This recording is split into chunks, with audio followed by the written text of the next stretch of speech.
À partir de 7h, tous les jours à partir de 7h, sur la fréquence magique, la 96.3 FM. La 96.3 FM. Audi Actu.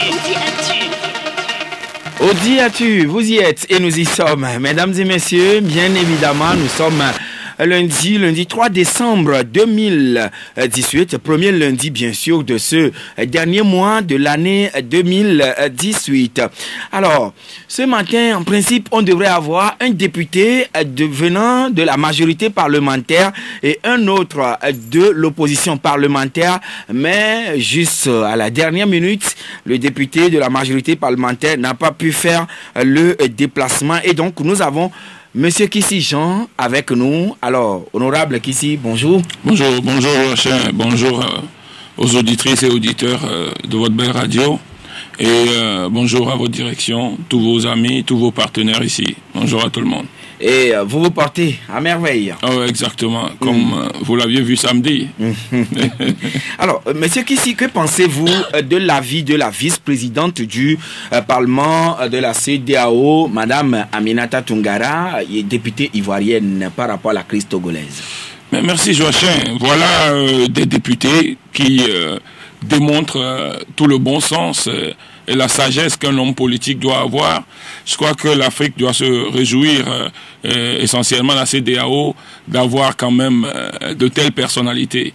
En réalité, ce qu'elle dit n'est que du bon sens et que de toute personne éprise de paix, de liberté et de justice ne peut que dire la même chose. Pourquoi faire sombrer un pays dans le chaos et menacer toute une sous-région à cause d'une élection législative qu'on veut organiser pour se donner une assemblée monocolore pour continuer par régenter par la dictature la vie d'un pays. Je crois que Madame vient d'un pays qui a connu la guerre et quand elle parle, c'est en connaissance de cause qu'elle parle. Par conséquent, tout homme politique épris de paix, épris de justice et doit pouvoir entendre. Et j'estime que ce devait être entendu au plus haut sommet de l'État.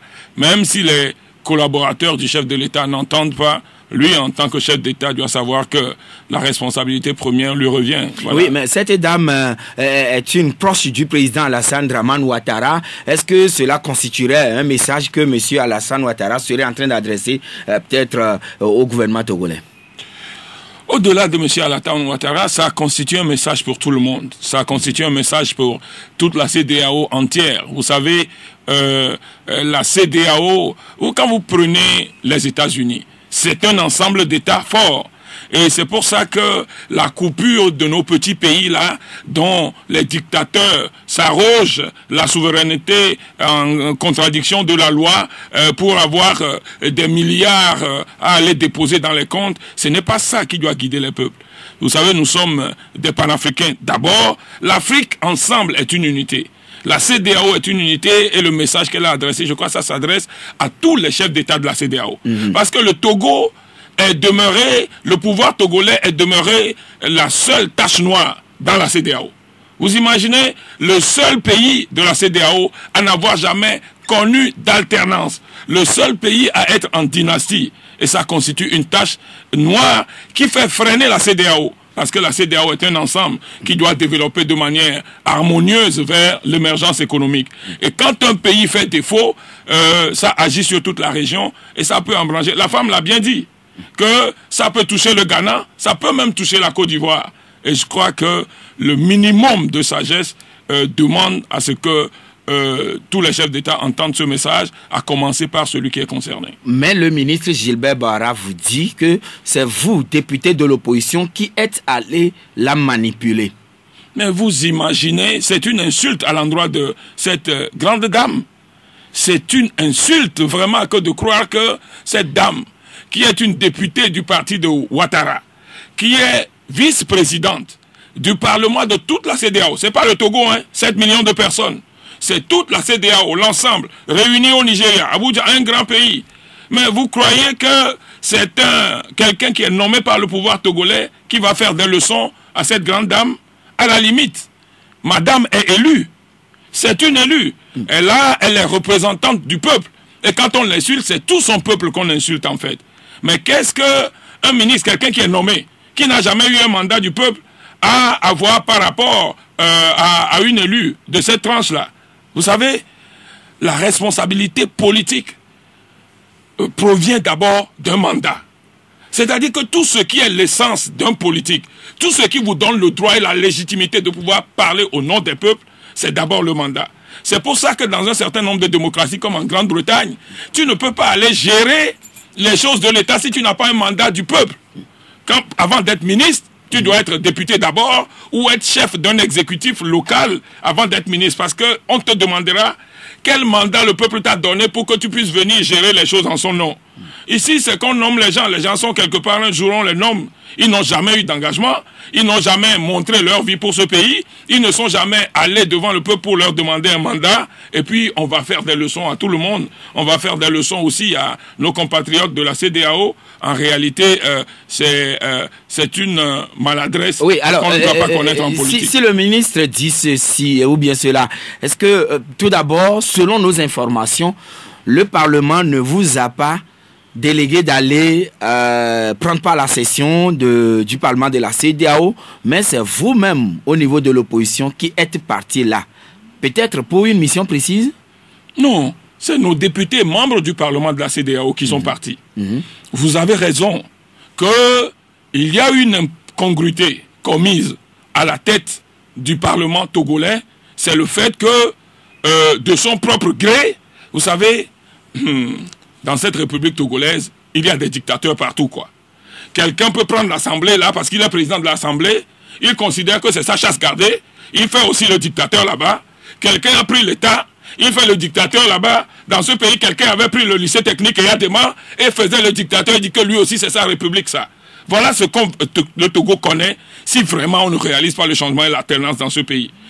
Le président de l'Assemblée, qui est un élu comme moi, et j'ai toujours dit, je lui ai dit lui-même en face, il n'a pas plus de droits que moi. Il n'a pas plus de compétences et de devoirs que moi. Il est élu comme moi. C'est pour ça que dans un certain nombre de parlements, on n'appelle même pas président, on dit speaker. C'est lui qui porte la voix de nous tous. Il n'est pas autre chose que ça. Parce qu'il n'y a pas de mesure où un député est plus élevé que l'autre.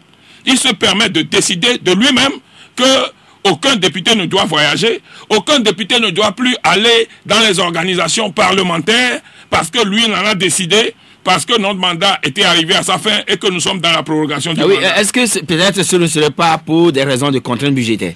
Comment des raisons de contraintes budgétaires? Est-ce que l'argent existe encore dans la cagnotte? Donc ça veut dire que leur ministre ne voyage plus? Leur ministre ne va plus en mission? On est au Parlement. Oui, mais c'est que votre mandat est déjà arrivé à terme. Oui, mais je dis... Notre mandat est arrivé à terme, mais notre mandat continue. Ah, d'accord. C'est la Constitution qui dit, c'est le même article qui définit notre mandat, qui fait continuer le mandat. Vous savez, j'ai entendu des incongruités et un certain nombre de choses. Et quelquefois, ça me gêne.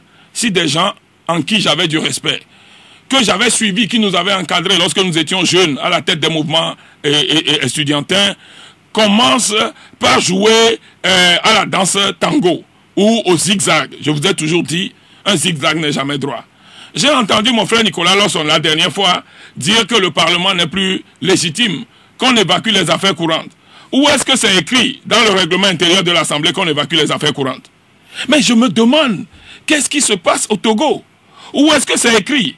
Lorsque on démissionne un gouvernement et qu'on veut nommer un nouveau Premier ministre, et le gouvernement évacue les affaires courantes, est-ce que c'est la même chose que quand une assemblée vient en fin de mandat, mais la Constitution proroge directement son mandat? La Constitution a mis les limites que les députés doivent arrêter. Mais moi j'ai un travail dans ma commission, un texte de haut niveau dans ma commission que je dois commencer aujourd'hui. Est-ce que je dois dire que parce que je suis en prorogation, je n'ai plus le droit de prendre ce texte-là? Mais vous voyez, vous ne savez pas, vous avez l'impression qu'il y a des choses qui jouent, et puis des gens à qui vous avez de la considération, chacun se met à la machine, et chacun tonne, chacun veut enfoncer le peuple dans la confusion. C'est vraiment dommage. À partir du moment où moi, on ne me présentera pas une disposition de la Constitution, ou une disposition de code électoral, qui dit que, alors que la Constitution proroge notre mandat jusqu'à la mise en place de l'autre, que nos pouvoirs sont limités, je ne vois pas. Je ne vois pas comment un président de l'Assemblée peut s'arroger le droit tout seul de ne pas nous faire voyager. Mais est-ce que vous avez cherché à comprendre pourquoi il a dit que vous ne devez plus voyager pour prendre part aux réunions des parlementaires à travers le monde? Mais il n'a eu pas donné d'explication. Moi, je lui ai posé des questions au téléphone. Non, c'est une décision qu'il a prise. Parce qu'ils sont dans une dictature, ils fonctionnent suivant la dictature. Voilà, vous n'avez... Peut-être vous allez creuser davantage pour savoir... Il n'y a rien à creuser. Monsieur le journaliste, dites aux Togolais qu'on ne creuse pas le non-droit. C'est l'erreur que vous aussi vous commettez. Il y a quoi à creuser dans le non-droit? Pourquoi les lois sont là? La loi dit quelque chose. Dites ça, terminez. Pourquoi vous voulez qu'on continue de... On va creuser quoi?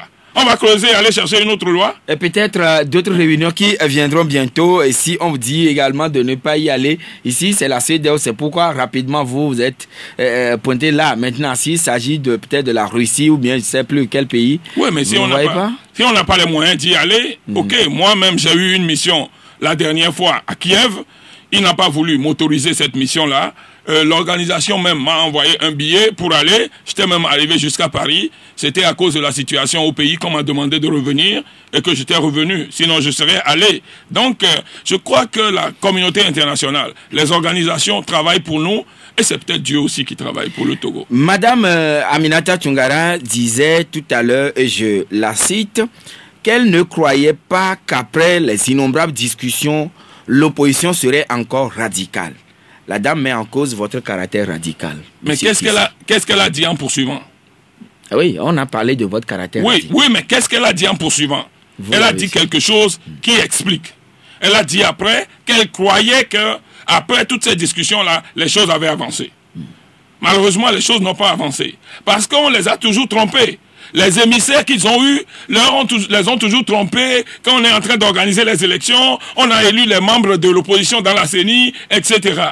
Et c'est lors de la dernière session qu'elles ont compris que rien de tout ça n'a été fait. Et c'est pour ça, vous n'avez pas vu la conclusion? Vous n'avez pas vu que la conclusion est liée à une partie de son message? Donc voilà, c'est à la dernière session qu'elles ont pu comprendre qu'il y a des choses graves qui se sont passées au Togo, que tout ce qui se passe au Togo est la violation de la feuille de route de la CEDEAO. C'est pour ça qu'ils demandent au chef d'État de reporter ces élections pour qu'il n'y ait pas du sang qui coule au Togo.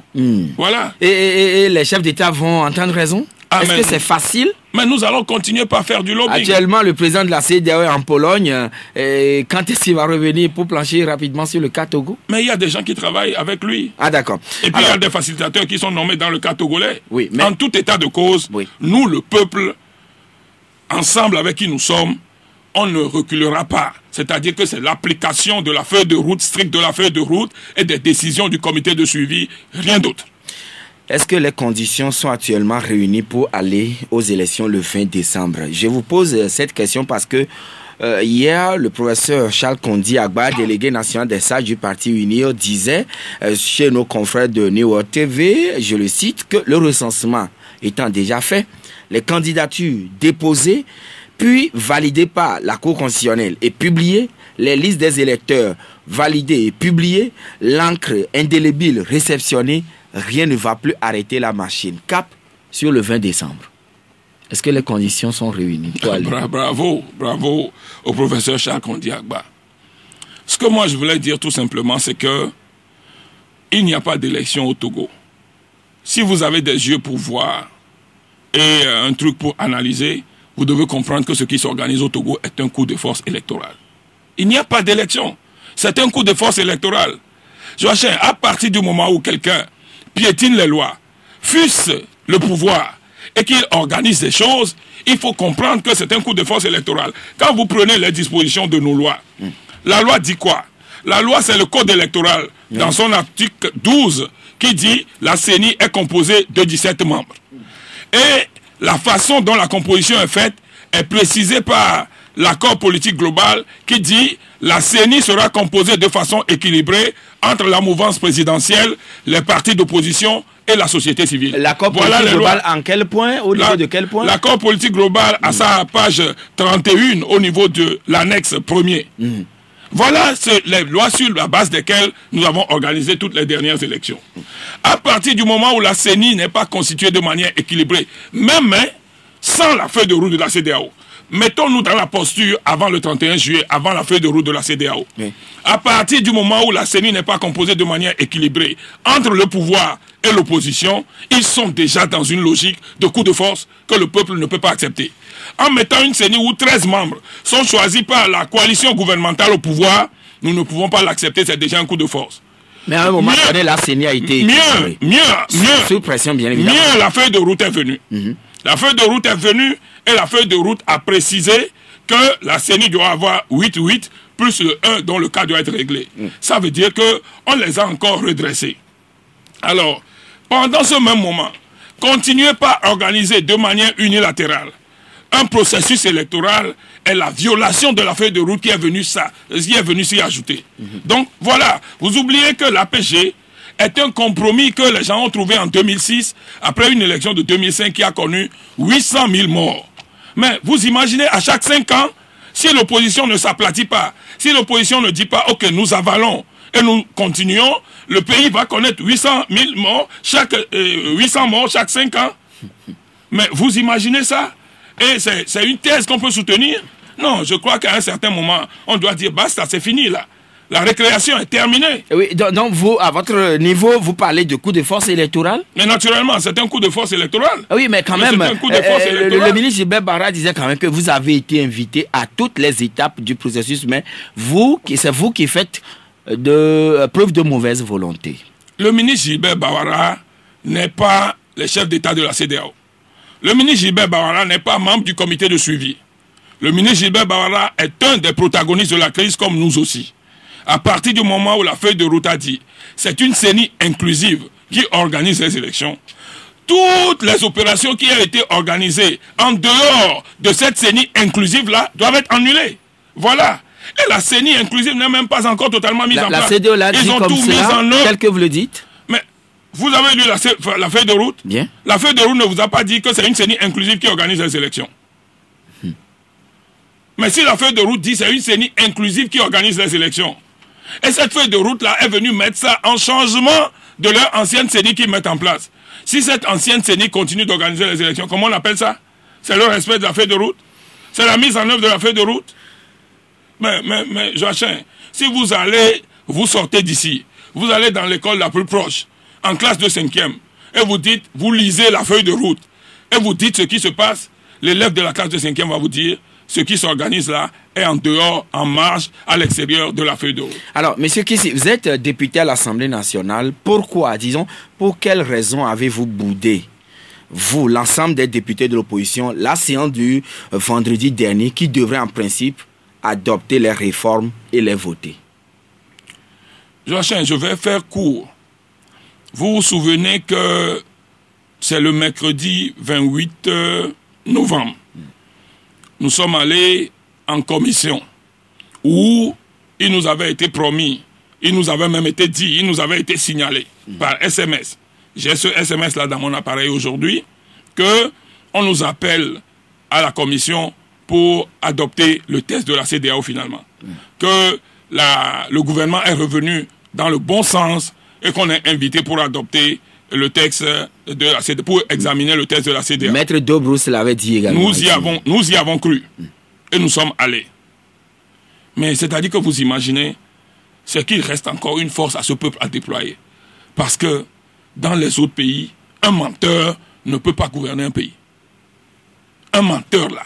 C'est-à-dire que c'est ce qui est banni, ne peut pas gouverner un pays. Où se situe le mensonge? Oui. Nous venons en commission, et puis voilà le ministre qui vient.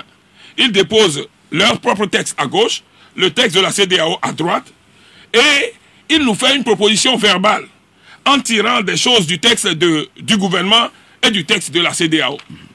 Alors, nous lui avons demandé, jamais à l'Assemblée, on a examiné un texte dont seul le gouvernement a la copie devant lui et que les députés n'ont pas la même copie.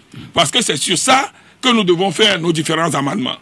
Mais il a répondu qu'il n'a aucun texte devant lui, que moi j'ai toujours le texte du gouvernement, l'avant-projet de l'expert de la CEDEAO, on vous l'a distribué, je l'ai, et voilà ce que je vous propose. Mais on lui demande, mais ce que vous proposez, vous nous proposez verbalement. Et c'est le président de l'Assemblée nationale qui nous dit que nous sommes en période de crise. Il faut éviter ces questions de procédure pour que nous puissions avancer. Mais nous lui avons répondu, mais nous sommes dans un processus de révision constitutionnelle. Monsieur le Président, vous vous rendez compte? C'est la loi fondamentale. C'est la base, le socle sur lequel tout le pays est assis. Mais nous ne pouvons pas, sur une proposition verbale, continuer par discuter et faire des amendements sur la loi fondamentale. Un grand savant dit que la Constitution est tellement sacrée que pour y toucher à une virgule, il faut trembler. Et puis eux, ils viennent et ils veulent qu'on fasse cette gymnastique-là. Mais à la limite, vous nous avez dit que c'est le texte de la CEDEAO que nous allons étudier. Mais prenez le texte de la CEDEAO devant vous et nous l'étudions. Que si ce n'est pas le texte de la CEDEAO, comme vous nous l'avez dit, parce que c'est leur parole maintenant, nous n'étudions pas. C'est sur ce thème que nous nous sommes séparés le mercredi 28 décembre. Novembre. Le jeudi 29, nous étions en marche. C'était le jeudi, la marche du jeudi. Nous avions appris par des coulisses qu'il y a des choses qui se font à l'Assemblée. Ah bon? Ok, on va voir ce que ça va donner. Et puis, le 30 maintenant, qui est le vendredi, nous apprenons qu'il va y avoir une séance plénière de l'Assemblée. Oui. Moi, j'ai rencontré mon assistant. Normalement, il y a des procédures. Il y a une plateforme de l'Assemblée. On devait être averti dessus. En dehors de la plateforme, comme il y a un groupe parlementaire de l'opposition, présidé par Mme Ameganvi, Mme Ameganvi est souvent informée elle-même directement. Parce qu'elle doit faire une déclaration à la fin de l'examen, avant le vote, et elle doit donner ce que nous appelons à l'Assemblée consigne de vote. Oui. Donc, elle doit préparer son texte. On ne peut pas la prendre au dépourvu. Mme Ameganvi n'a pas été appelée non plus. Mais on ne peut pas les empêcher d'aller à l'Assemblée nationale. Oui. Qu'à cela se fasse, eux-mêmes, ils ont envie d'aller adopter un texte en catimini. Nous, on ne peut pas s'y opposer. Donc, ils sont allés à l'Assemblée. Ce matin-là, moi, comme j'avais des travaux en commission, je suis allé avec les membres de ma commission pour dire, s'ils ne font rien à la plénière, alors moi, je fais mon travail en commission. Au moment d'aller à l'Assemblée, j'ai constaté que tous les alentours de l'Assemblée ont été militarisés. Des soldats, des forces de l'ordre étaient là-bas. Je m'étais demandé, mais qu'est-ce que c'est que ça? Et ils n'ont rien à faire là-bas. Les forces de l'ordre n'ont pas le droit de venir à l'Assemblée, qui est le palais du peuple. Ça ne se voit nulle part ailleurs. Ok, moi je les ai dépassés, je suis allé à l'Assemblée. Alors dans les coulisses, j'apprends, on m'a dit qu'il y avait un second texte, que la commission des lois avait adopté un second texte, et mon assistant m'avait dit c'est peut-être ça qu'on allait adopter. Donc personne n'était sûr de ce qu'on allait adopter. C'est vers le début que nous avions appris finalement que non, que c'est la révision constitutionnelle qu'on allait adopter. Mais comment? Bon, ok, moi je suis reparti. Parce que ce n'est pas comme ça. Vous étiez seul? Oui, moi j'étais seul dans mon bureau, puis j'attendais ma commission. Et moi j'étais reparti. Alors on attendait des murmures que c'est le texte de la CEDEAO qui devait adopter. Mais s'ils veulent adopter le texte de la CEDEAO, on devait se regrouper parce qu'on devait avoir les 4/5e. Oui. Si vous voulez avoir les 4/5e, en personne prévisible, s'ils avaient le minimum de crédit pour pouvoir gouverner un pays, vous devez voir là où vous devez arriver. C'est à partir de ça que vous devez mettre le carburant qui doit vous permettre d'arriver là-bas. Oui. Alors, justement, monsieur Kissi, quelle est la pratique parlementaire qui est recommandée ou bien qui a cours dans les circonstances actuelles, parlant bien sûr des révisions constitutionnelles? Adopter en l'état un texte d'un étranger, envoyé par un étranger, ou bien débattre et amender soit une proposition émanant de vous, les députés, ou bien d'un projet de loi que vous envoie le gouvernement? Alors, vous vous souvenez que le gouvernement avait un projet de loi qu'il avait déjà envoyé en septembre 2017, le 5 septembre, si mes souvenirs sont exacts. Nous aussi, à partir de ce qui a été fait, nous, au niveau de l'opposition, nous avons un projet de loi. Heureusement, ou je ne sais pas quoi dire, nous avons une feuille de route qui nous indique, à la suite d'un dialogue, une voie à suivre. À partir de ce moment, nous ne pouvons plus soumettre notre proposition de loi. Ce faisant, nous allons violer la feuille de route de la CEDEAO. La CEDEAO nous dit, un expert va faire un travail. Nous n'avons pas mis l'accent sur l'expert. Ce n'est pas une question d'un étranger. Alors, quand l'expert finit le travail, le comité de suivi doit s'approprier ce travail-là. L'expert doit remettre au comité de suivi. Donc, celui que nous voyons, c'est le comité de suivi. Alors, quand le comité de suivi prend son texte, le comité de suivi transmet le texte au gouvernement, qui le prend en compte pour l'Assemblée nationale. Et c'est nous, à l'Assemblée nationale, tous les protagonistes réunis, qui devons discuter de ces textes, l'amender s'il le faut, etc., avant de faire passer le processus. Donc jusque-là, il n'y a même pas de problème. Les gens vous posent un faux problème et ils vous mettent sur un terrain que la feuille de route est claire. Donc en réalité, c'est le gouvernement qui devrait prendre le test de l'expert constitutionnaliste comme un projet de loi et le renvoyer à l'Assemblée. Écoutez bien ce que la décision du comité de suivi dit. Oui. Soumission à la commission de la CEDEAO par l'expert en droit constitutionnel de ses conclusions provisoires sur le projet de texte constitutionnel. Entre parenthèses, élaboré après concertation avec les parties prenantes. Transmission du projet final par le comité de suivi au gouvernement. Ça veut dire que le projet final, c'est le texte du comité de suivi. Laissez l'expert en paix. Il a donné son expertise. Laissez-le en paix. Le texte final, c'est le texte du comité de suivi. Le comité de suivi transmet le texte au gouvernement. Tous les protagonistes de la crise attendent quelque part. Et le gouvernement doit prendre ce texte en compte. Et ajouter un exposé des motifs et l'envoie aux protagonistes qui ensemble sont réunis quelque part. Est-ce que le gouvernement l'a fait? On étudie. Non, il l'a pas fait. Le gouvernement n'a pas renvoyé le test de l'expert sous forme d'un projet de loi? Non, il paraît que en donnant le texte à la CEDEAO, il y avait même, au passage de l'expert à la CEDEAO, un avant-projet de loi. Qu'est-ce qu'on fait d'un avant-projet de loi? Quand un gouvernement prend un avant-projet de loi, il le transforme en projet de loi. Ça veut dire que c'est juste l'avant. À partir du moment où ça passe sur la table du gouvernement avec un exposé des motifs, l'avant s'en va. Et ça devient un projet de loi qu'il nous envoie. Si nous voyons le projet de loi, et le projet de loi est conforme à la décision de la CEDEAO, ensemble, nous l'adoptons. Si ensemble, nous nous mettons ensemble, puisque le texte doit avoir 4/5e, c'est là où il faut voir. Puisque le texte doit avoir 4/5e, si nous nous mettons ensemble pour vouloir bien changer quelque chose dans le texte, ça c'est comme on dit chez nous, on cherche quelque chose dans la chambre, on l'a trouvé dans la salle. Dans le salon. Au salon. Au salon et on applaudit. Voilà. Alors, monsieur Kissi, par rapport à cet aspect justement, nous allons vous permettre d'écouter tout de suite le ministre Gilbert Barra. Il s'est prononcé réellement sur le test qui a été, comment les travaux se sont passés à l'Assemblée nationale et les erreurs ou disons les manquements au niveau du test de l'expert constitutionnaliste.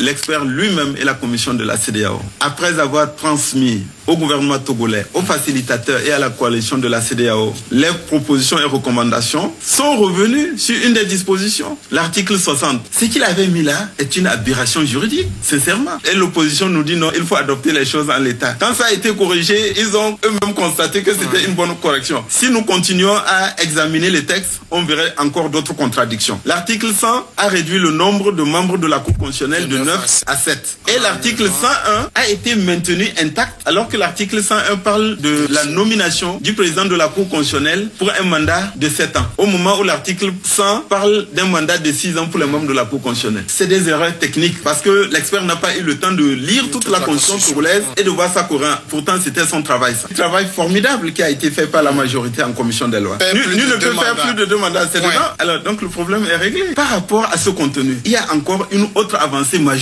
Et il faut en féliciter le président de la République, le gouvernement et notre majorité. L'expert estimait que la limitation des mandats doit constituer une disposition intangible et non révisable. Et regardant notre histoire et le contexte togolais, notamment l'expérience de 2002, où certains citoyens et certains partis et acteurs politiques pourraient redouter le fait qu'un seul parti pourrait disposer d'une majorité qualifiée et opérer une réforme constitutionnelle à lui tout seul. Le gouvernement et sa majorité, sous l'impulsion du président de la République, ont pris cela en compte et ont fait en sorte que cette disposition ne soit révisable que uniquement par référendum. C'est-à-dire ne pas priver le souverain peuple de sa capacité, y compris au terme de l'article 4 de notre Constitution, de réviser la Constitution sur cette disposition-là, mais seulement par référendum. Qu'est-ce que vous voulez que nous fassions encore comme concession? L'article 60, tel que modifié par l'expert lui-même, est repris en l'état. L'article 100 concernant les membres de la Cour constitutionnelle, nous avons tenu compte des arguments développés par l'expert. L'expert dit, à partir du moment où le Sénat n'existe pas encore, il vaut mieux ne pas lui permettre de désigner 2 membres à la Cour constitutionnelle pour ensuite transférer ce pouvoir à l'Assemblée nationale. Donc l'article 155 est modifié pour faire en sorte que même si le Sénat désigne 2 membres à la Cour constitutionnelle, cette désignation ne serait effective que le jour où le Sénat existe. Ça aussi, c'est pour dire que nous sommes allés dans le sens des arguments et des suggestions et propositions de l'expert. À l'instant, le ministre Gilbert Bahara chez nos confrères de New World TV. Monsieur Kissi, vous allez vous prononcer, mais nous allons marquer la pause. Audi Actu, c'est du lundi au vendredi de 7h à 8h20 sur Victoire FM. Retour donc en studio ici dans le studio gris bien sûr de votre radio Victoire FM avec notre invité monsieur Kissi Jean, député à l'Assemblée nationale sous la coupole bien sûr du CAR, Comité d'action pour le renouveau, parti membre de la C14. Tout à l'heure vous avez écouté le ministre Gilbert Bahara. Ouais. Alors vous au niveau de l'opposition vous préconisiez que le test de l'expert soit voté in extenso, c'est-à-dire en l'état. Mais le ministre est en train de sortir certains manquements, certaines erreurs qu'il a qualifiées au niveau de l'article 60 d'une aberration juridique. Première chose, le ministre est ministre de la République togolaise. Moi, je voudrais d'abord, en tant que frère, lui demander un peu de pondération. Alors, qualifier le travail d'un expert juridique de ce niveau, connu d'aberration juridique, je crois que... En ce qui concerne l'aspect de la majorité du suffrage exprimé par rapport... Oui, même ça, je crois que c'est aller trop fort.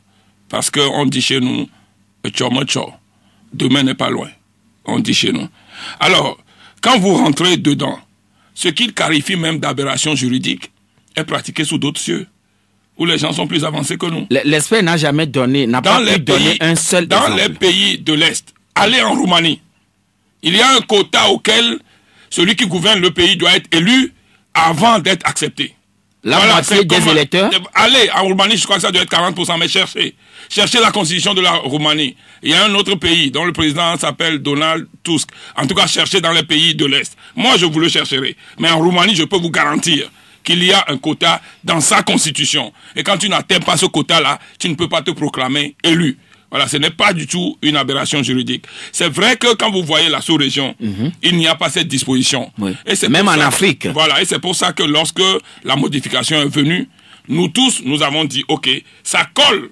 Ce n'est pas que c'est une aberration juridique, mais ça colle avec l'histoire de notre sous-région. Oui, mais vous ne l'aviez pas soulevé quand vous demandiez quand même que le texte soit voté en l'état. Oui, mais ce que je dis, c'est que si le texte est pris en compte par le gouvernement et que ça vient à l'Assemblée, et que nous faisons des discussions, si ensemble nous trouvons un élément historique qui ne colle pas avec notre histoire et que nous voulons le changer ensemble, s'ils disent oui, ce n'est pas bon, nous disons nous aussi, ça ne colle pas avec notre histoire et que nous le changeons ensemble au sein de l'Assemblée, c'est comme on le dit, je vous ai dit tout à l'heure, cherchez une chose dans la chambre à coucher, vous le trouvez au salon, il n'y a pas de problème. Ça, c'est un élément.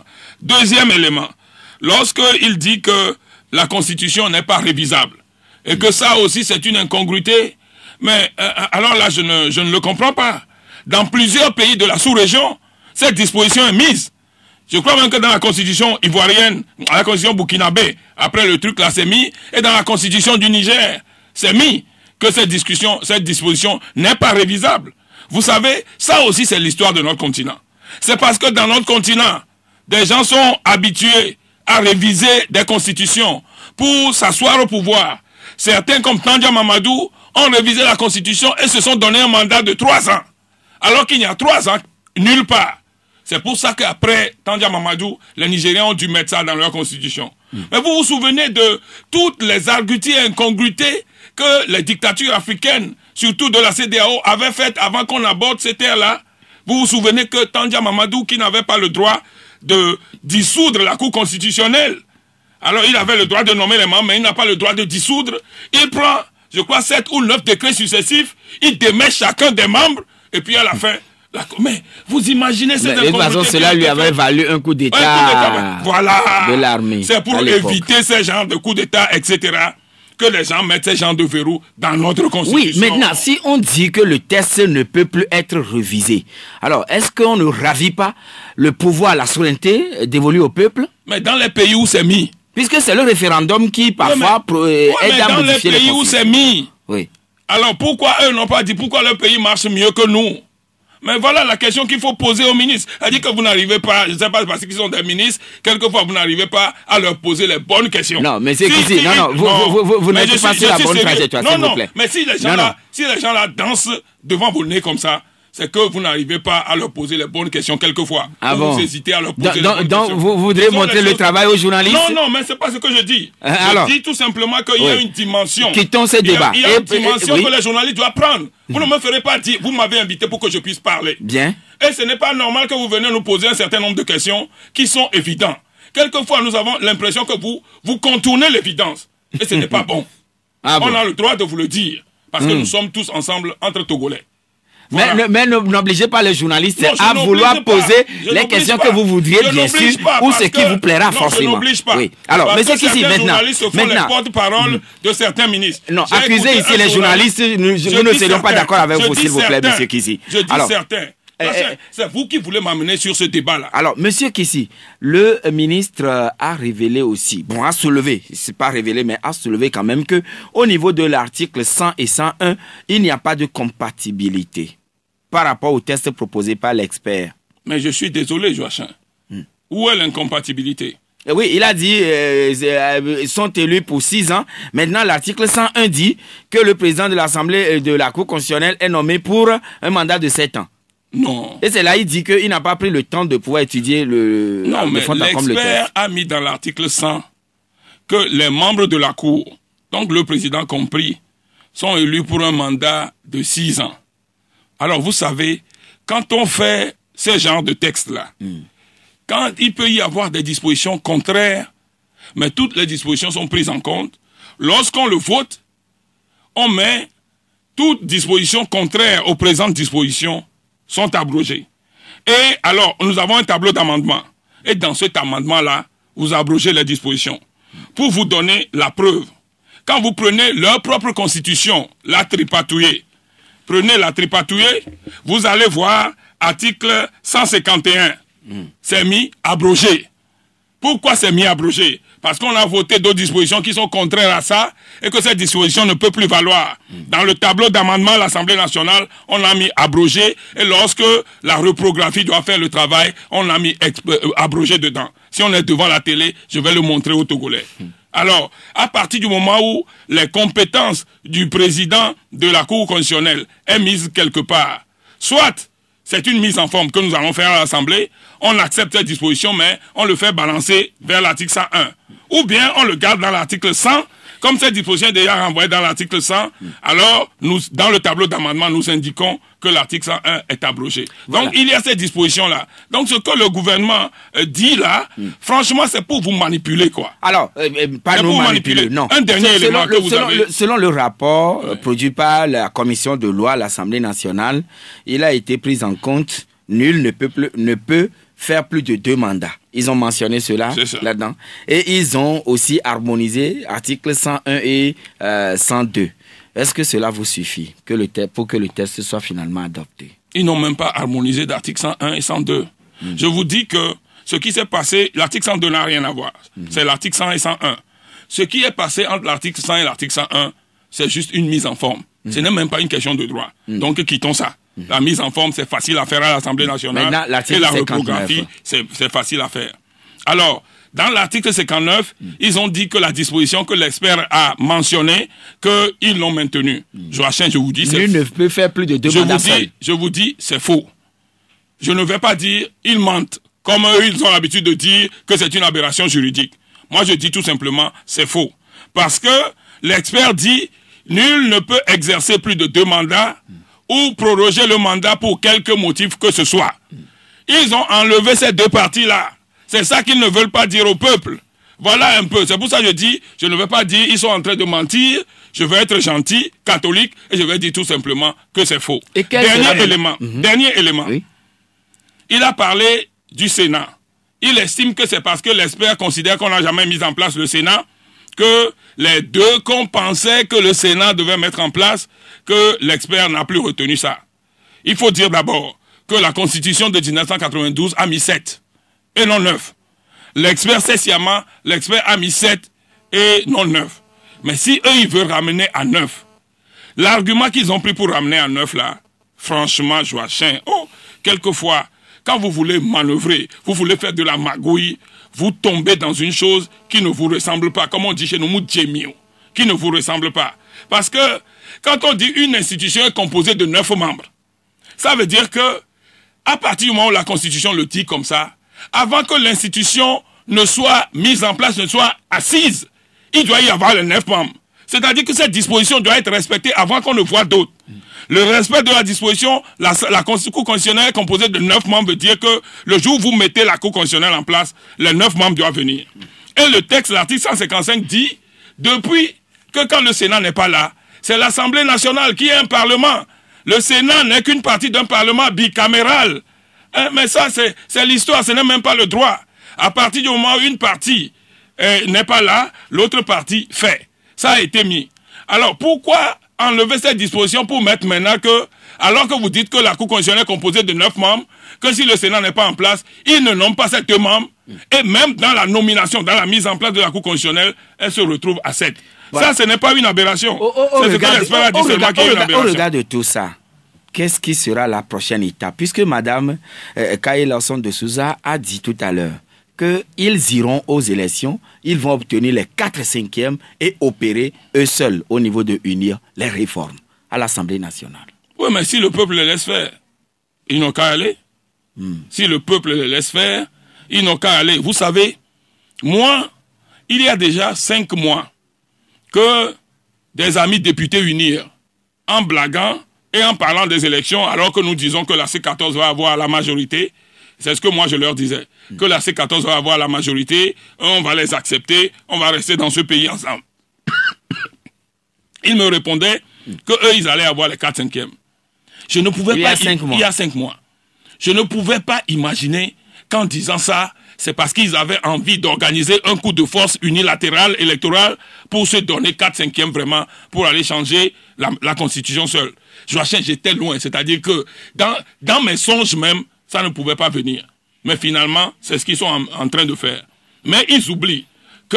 Autrement dit, ils se sont levés tôt, ils préparaient cela depuis fort longtemps. Oui, mais c'est tellement...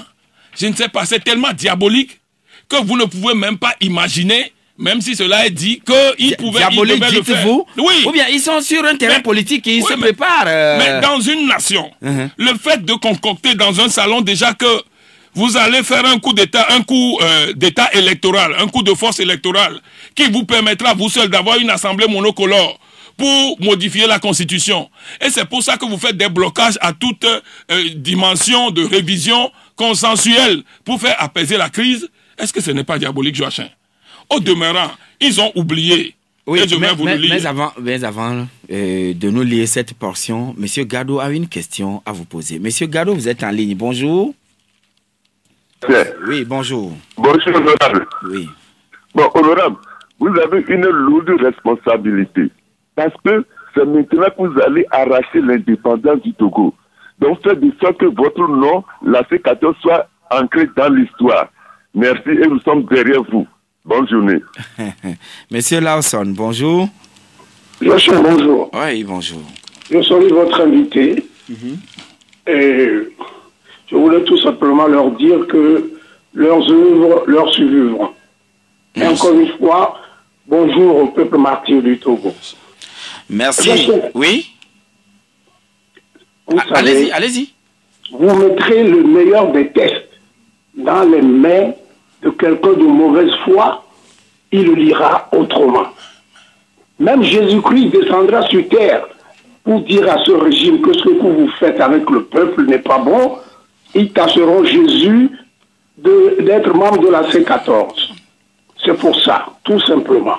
Je voudrais encore une fois interpeller le chef de l'État, seul garant de la cohésion nationale et de la sécurité du peuple togolais, d'arrêter les choses alors qu'il est temps. L'élection prévue pour le 20 décembre sera catastrophique pour le Togo. Et où est la CEDEAO? La CEDEAO est venue pour calmer la situation ou quoi? Merci, monsieur Lawson. Vous avez été bien compris. Monsieur Gagnon? Monsieur Gagnon, bonjour. Bonjour. Oui, nous vous écoutons.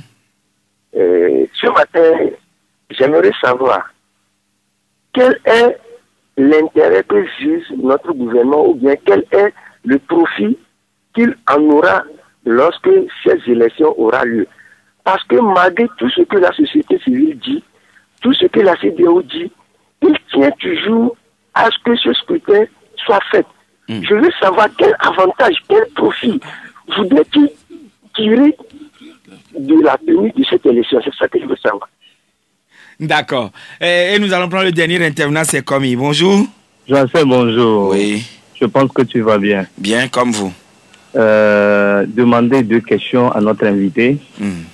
Première question, c'est inscrit où dans nos lois togolaises que lorsqu'il y a les campagnes et l'élection, les autres ne doivent pas se manifester. Première question. Deuxième question, quelle est cette culture de notre gouvernement de ne pas accepter les débats contradictoires et chaque fois on ne les reçoit pas dans les radios? À qui ils font exactement leur compte rendu? À quel peuple ils font leur compte rendu? Merci. Oui, merci. Monsieur Kissi, le gouvernement fait le débat contradictoire et comment rendit-il compte au peuple? Oui, mais naturellement, je crois que ça aussi, les médias doivent pouvoir faire le travail. Comme on est dans une... De toutes les façons, nous y attelons. Comme on est dans un processus de dialogue, pour savoir vraiment les vérités, il faut qu'il y ait un débat. Parce que moi, je peux venir ici répéter ce que vous voulez. Et puis eux aussi vont aller ailleurs pour répéter. Regardez un élément aussi symbolique. Ils sont allés à l'Assemblée le 30 novembre pour adopter eux-mêmes aux 2/3, parce qu'ils ont 62 députés, alors que les 2/3 c'est 61, pour adopter leur constitution et l'envoyer au référendum. Et ils sont allés. Et Dieu a joué. Je colle ça à la réponse à M. Lawson. Oui. Et je dis, Dieu travaille aussi, quoi. Dieu, oui. Dieu a fait que, même sur les 62 députés, ils n'ont pas pu avoir le quorum pour adopter les 2/3. Donc, tous les 62 n'étaient pas présents physiquement? C'est ça qui a fait. Ils n'ont eu que 57. Plusieurs journalistes ont été dans la salle. Ils n'ont eu que 57. Mais ça ne s'est jamais parlé. C'est ce qu'on appelle chez nous amlima. Je ne sais pas comment on dit ça en français. Miracle. C'est le miracle. Voilà ce qui s'est passé un peu la dernière fois. Je vous dis, vous vous souvenez, en 2014, ils ont eu les 2/3 pour un anachronisme tel que le gouvernement même a envoyé un texte et en bloc, les députés l'ont rejeté. Donc, en septembre 2017, ils ont eu les 2/3. Comment se fait-il que cette fois-ci, ils n'ont pas eu les 2/3? Dieu travaille. Les Togolais, si vous êtes chez vous, applaudissez au moins pour ça. Oui, quel est l'intérêt pour le gouvernement de coûte que coûte organiser les élections le 20 décembre? Quel intérêt?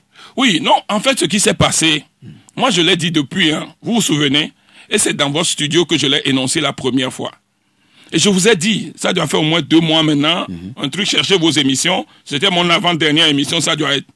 Et je vous ai dit que j'ai appris des choses, que apparemment, ils se sentent au niveau du pouvoir, que s'ils mettent en œuvre la feuille de route, mais il n'y avait même pas la dernière réunion du comité de suivi, que s'ils mettent en œuvre la feuille de route, ils perdent les législatives et ils perdent le pouvoir.